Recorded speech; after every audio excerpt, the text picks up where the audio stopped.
you think there's a serial killer? I think it's possible. The New England serial killer speculation that just won't go away. Eric, what's fueling this? And we're talking more bodies, more social media buzz, and a bit of a information vacuum. From Connecticut to Rhode Island, we've got the latest. Plus, Ava has not been seen in over 6 years. Autumn, you have a missing child story out of Austin that is absolutely chilling. How police even learned this girl was missing is beyond shocking. Also, we have this exclusive. Why did she come to me and beg me? Like, it'll haunt me the rest of my life. Megan, heartbreaking ring camera footage from the last time that we see this Baltimore woman alive.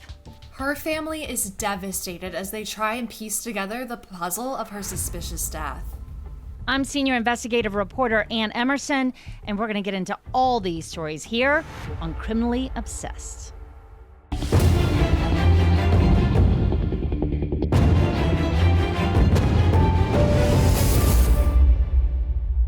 Hey, everybody. Thanks for hanging out with us today. Be sure to like and subscribe to Criminally Obsessed and tell us what you think of our stories this week. Just leave it in the comments below.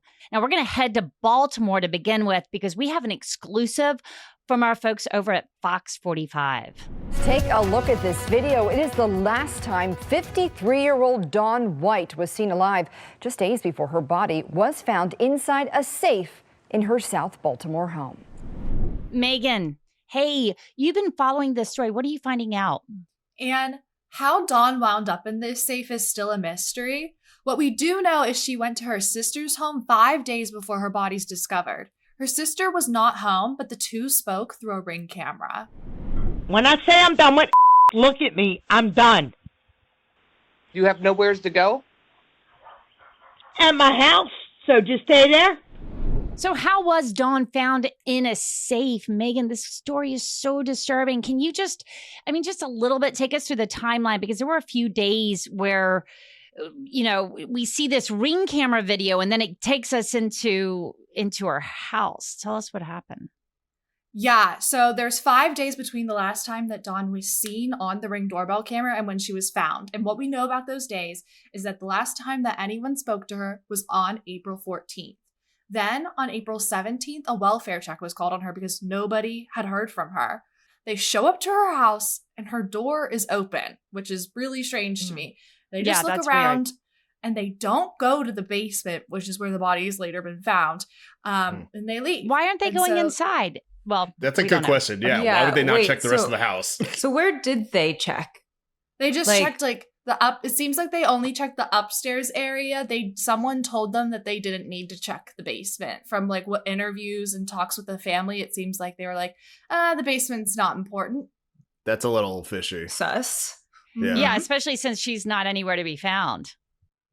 I mean, I would check everywhere. I'd check the backyard. Right, because her cars were there, her purse was there, everything she owned was there. It didn't look like she left. So I would be searching the entire premises. But they leave. She's reported missing the next day, 24 hours later. And then the day after that, her family goes to the house and does an investigation of their own. And that's when they find her body in the safe. What does it look like when they find the safe? Tell us exactly what you know about what the family says. Okay, so the safe was found standing up. It's a 4.5 foot tall safe. I think it's about 2 feet wide. It's standing up, and someone notices that there's a flap open in the back. And that's kind of what you can see on the photos that we have, that there's that square cut out of the back. And so they go up to it and they move the flap out of curiosity. And that's when they find her body. I mean, how's the family handling all these gaps in information, like the timeline, like the days? I mean, are they beside themselves at this point? The family is so heartbroken. We have an interview with one of her sisters, and they are just really taking this hard. Just want justice. I don't care who it was that did it. I just want them to find out who did it. She had a heart of gold. She was a human who deserved to live. You didn't have that right to take her life.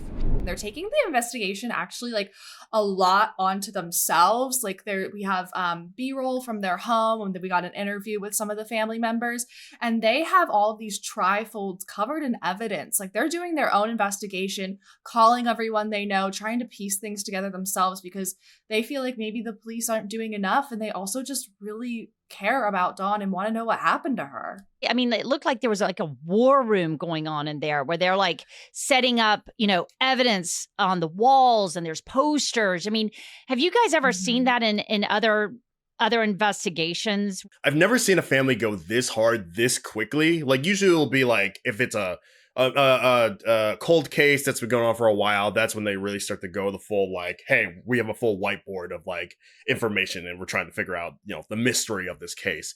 But I think it comes down to just how weird of a story this is. I mean, like, how did she get in that safe?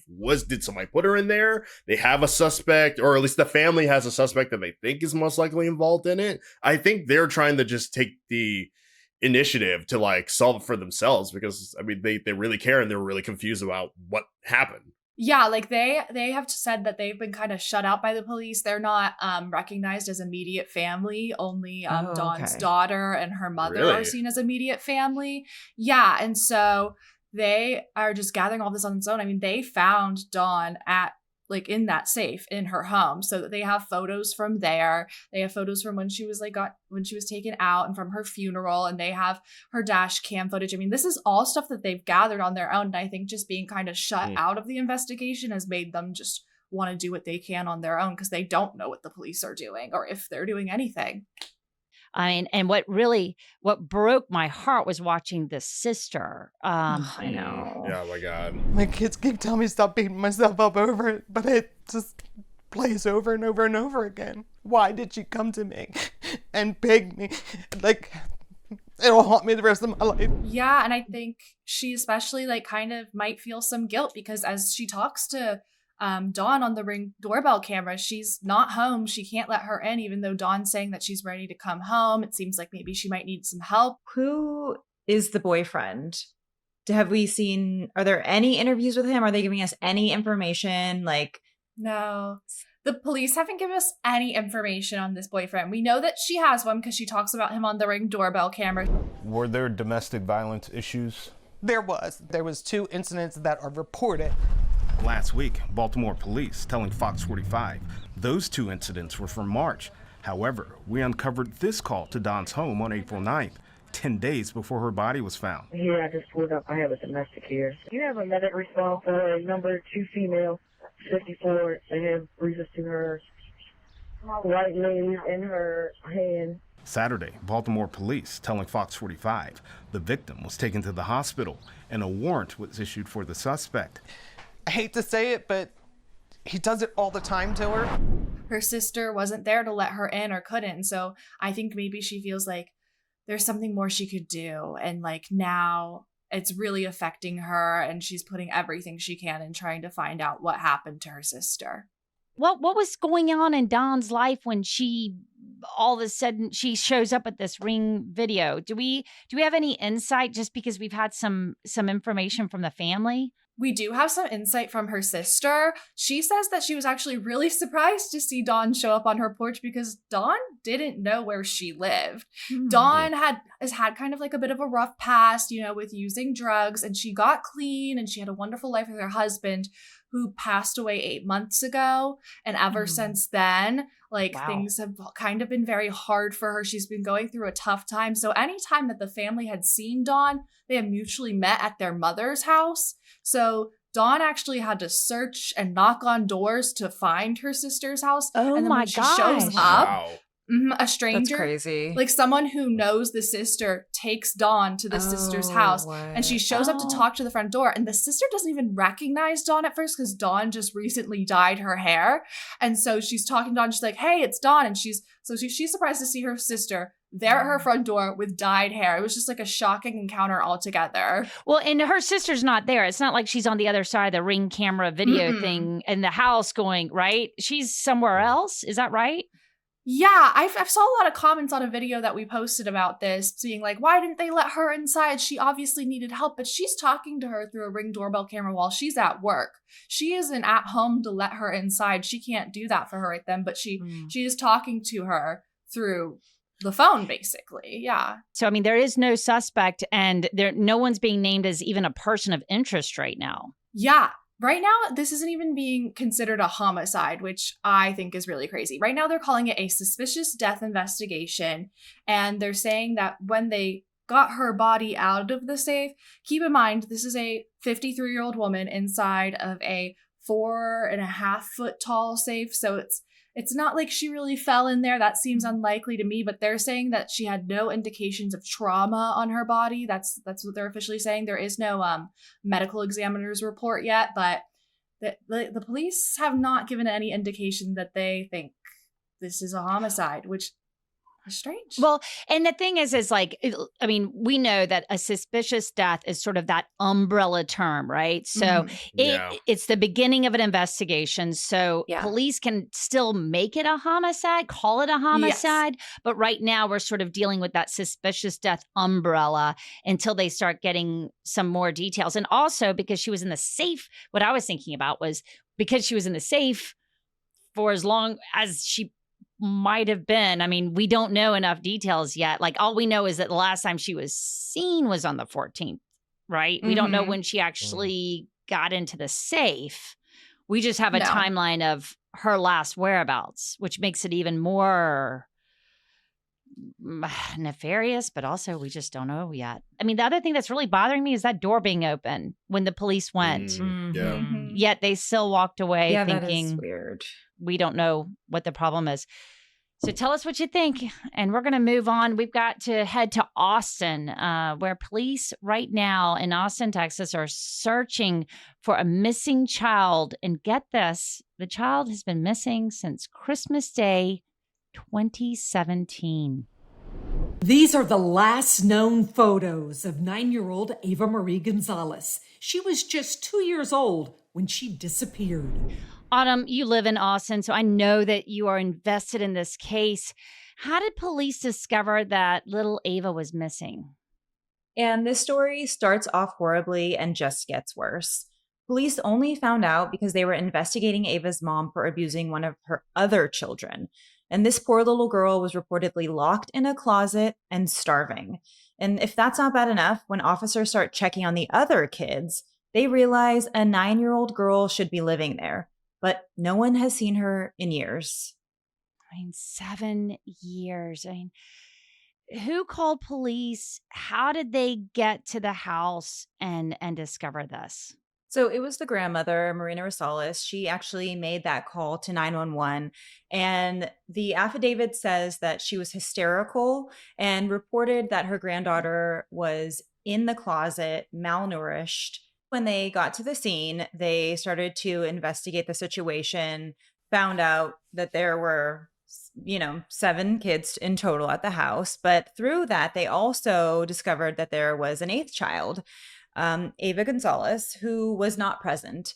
And during the course of their investigation, they could not locate this child. And in the press conference, they actually say that the mother was giving different family members different stories about where Ava had been over the course of nearly 7 years. Just to be clear, there's one girl that we're looking for, Ava, that's been missing. She's been missing for 7 years. So basically, this is the girl they find in the closet is sort of the canary in the coal mine for this whole case. I mean, basically, when the grandmother has to call the police to figure out what happened with this one girl they then discover that another child is missing from the home. Right. It's like baby Caleb when the car crash happened and like the family dies or part of the family dies and they realize there's a whole missing child. Yeah. Autumn, do we have any clue? Like where is Ava? Do we have any idea? Are there any leads that they're telling us about right now? They are looking for crumbs at this point. I mean, it's been 7 years since the girl's been missing. They can't even guesstimate a height or a weight for the child. So that alone, that's how little information we even have. So like, when was her last baby checkup? Because Right. you don't even Well, have enough it's- information from that point to make an estimated guess on like what her stature should be. And with that many children, I mean, Autumn, are you surprised that a child has gone missing for 7 years? I mean, anytime a child goes missing, it's surprising, but I feel like we see these cases happening. Time and time again. They do happen. The other thing to note is that none of these kids were ever enrolled in school. Yeah, I was going to ask. I was going to say, how had the school not noticed sooner? None of them out of 8 kids? Not one of them was enrolled in school here. Maybe somewhere else, because we don't have information on if they came from somewhere else. From Right. all that I've gathered, it appears that they have always resided here in Texas. You hear about kids falling through the cracks or CPS just not coming to houses and doing checks or following through like they're supposed to. So is it shocking that this little girl is missing? Yes, but also think about things like if a family calls and they want to see the kids and you're a mother and you're like, you know, I'm juggling taking them to school and practice, and just like living with 1 or 2 or 3 kids is hectic and stressful, but imagine 8. And no family member is going to push back and say, well, what are you doing? Well, where is the kid? Like, that's just not something that anyone is going to think when you tell them you're busy. What are we hearing about the disparity here with the children? Yeah. So the affidavit, we've got a copy of it here, actually states that the house, or the apartment rather, was a 2-bedroom apartment, which also just trying to picture a family of that size with and 8 kids trying to fit in a 2-bedroom apartment is insane. it sounds very difficult.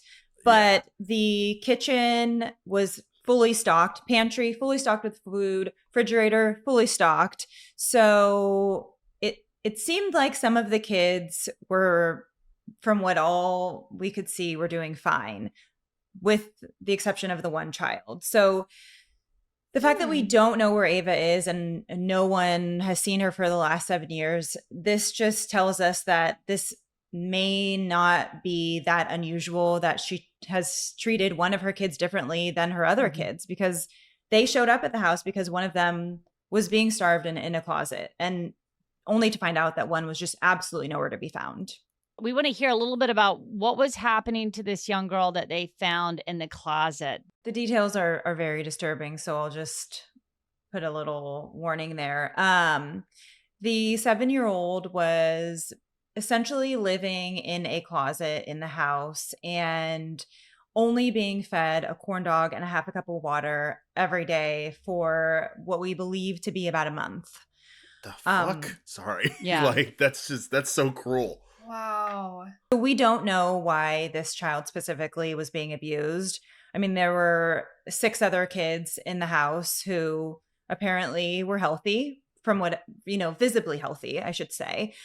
They were helping to take care of the child that was living in the closet, which is just absolutely insane to me. The mother was arrested for injury to a child with serious bodily injury. What are the police sending out there right now? What have we seen?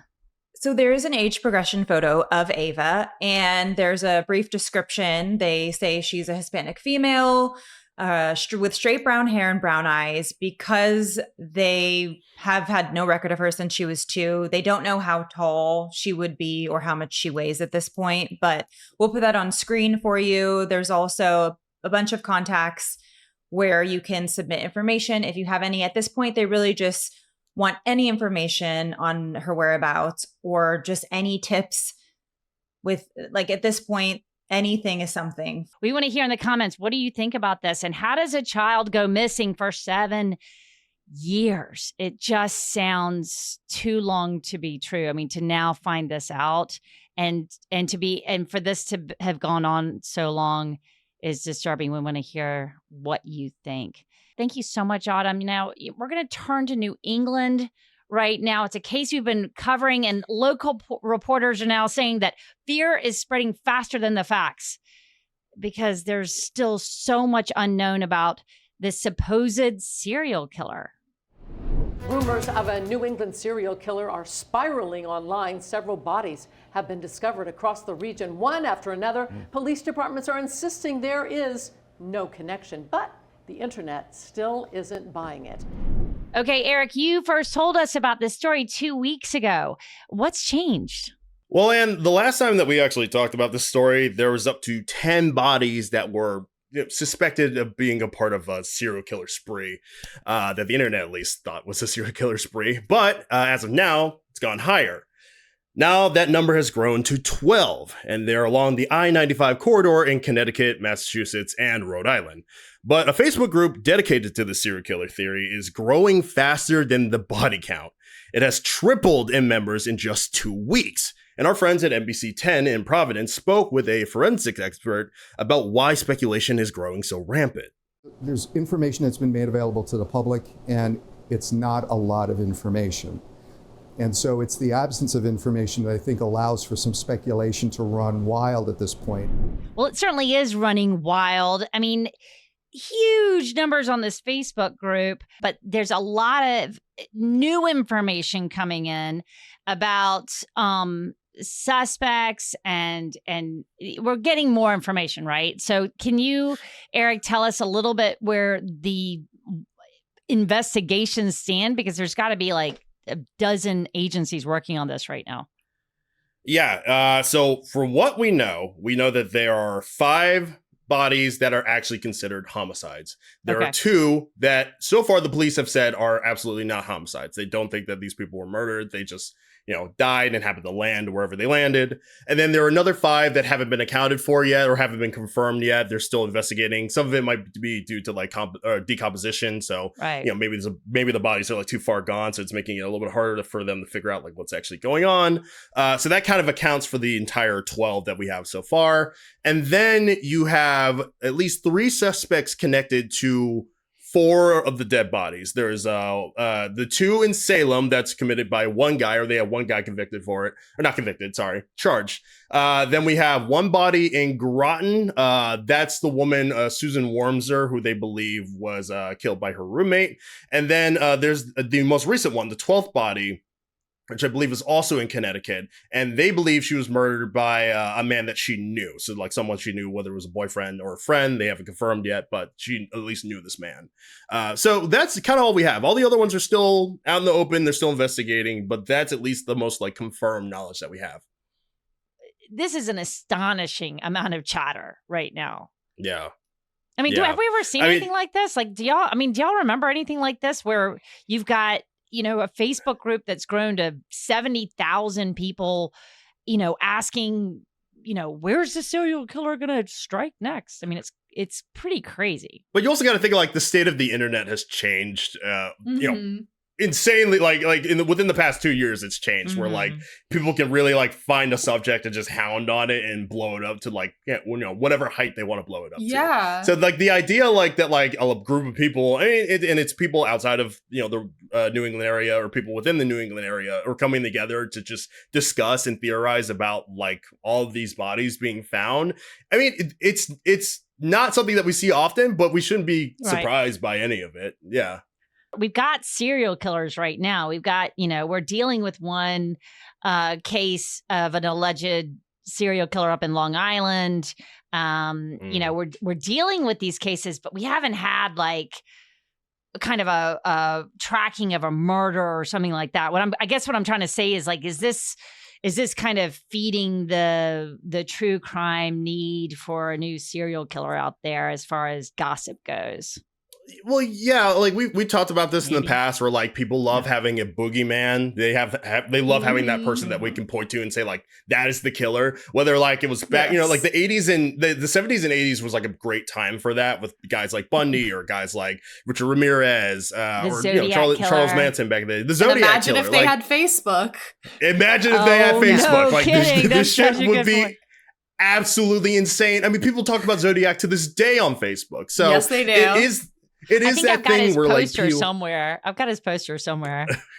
Because of course you do. But like it is that thing where like people are kind of like hungry for that like that new guy, and it's disgusting to even really talk about this, but like they really want that new guy We're compartmentalizing, to point okay? We're compartmentalizing. Yeah. We're not... Do you get that sense, Eric? Because I do kind of get that sense that like people don't want it to be just like, oh, one killer here, one killer there. Like they kind of want it to be a serial killer. Like more random acts of violence, right? No, yeah, nobody wants to. You feel safer when you know there's one guy that's out. It makes the. Well, I was just saying, like, it makes people feel like, okay, there's one dude. The chances of me bumping into this one guy makes it a little bit better. But the chances of me randomly getting killed by anyone, that makes it worse, right? Well, not unless there is a target victim. So I think for a lot of times with your Ted Bundys, your Ramirez's, like a female is just the target victim. Or the Gilgo Beach. A female. So I think for me, I actually find more solace in the idea that things are just random. I'm like, oh, okay, well, this could happen to anybody. So when I walk out of my house, I'm like, I could just be a rando casualty today. But if there's a serial killer on the loose who's like targeting just female, because at a certain point it doesn't matter because they need to fulfill that urge, period, right? So for me, I will be the outlier there. Like I don't think that it makes me feel better. But I do have a question, like, are there similarities? Like, were you able to see all of the other cases that are undetermined? Like, were there similarities in victims or like the actual cause of death, or is all of that still... The causes of death of most of the people like haven't actually been announced yet. Okay, that's tough. But I mean, age wise, like it does range pretty well. Like there have been people who are in their 30s, their 40s, their 50s, their 60s. Like we don't know the ages of like I think the men that they've discovered, whether it was like an unidentified male or like the two guys in Salem. They haven't said it yet, but like it's a wide spectrum of like early 30s to like mid 70s even. So yeah, it's kind of all over the place. I looked more into like not the body counts, but like the homicide rates in the 3 states where the bodies have shown up. Yes, we're finding them in like quick succession, like within the span of like a couple months. That's what's bothering everybody, Eric. Kind of feels normal, like as far as the overall numbers. But yes, it is the fact that we're fighting them so quickly. That's what's bothering everybody. I think that's what's freaking everybody out, is that it's like we've been able to like glomp them together in this one period of time. That's what freaked me out. I think too, like maybe people just haven't actually taken a look at those numbers to be able to correlate this to be a regular amount of like deaths per. Yeah. Like. Yeah. Or natural deaths. We don't even know what caused the deaths. Right. Like the guy could have like just fallen over and I don't know, just things didn't work out that day. It was a body that was discovered.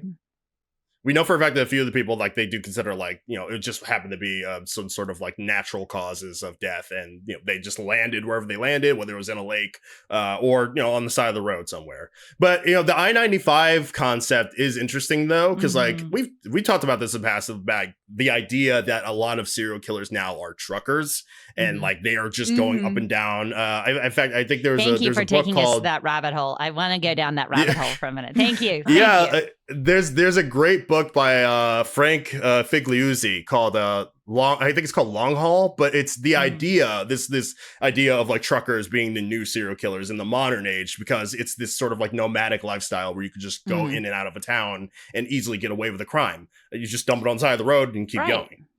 Right. I got one back here. I don't even think that's new. One back here. Yeah. It's definitely not new. Like this has been going on for like a long ass time, but it seems like nowadays, if there are going to be serial killers, that's probably what they're going to do. Well, and you know what, Eric?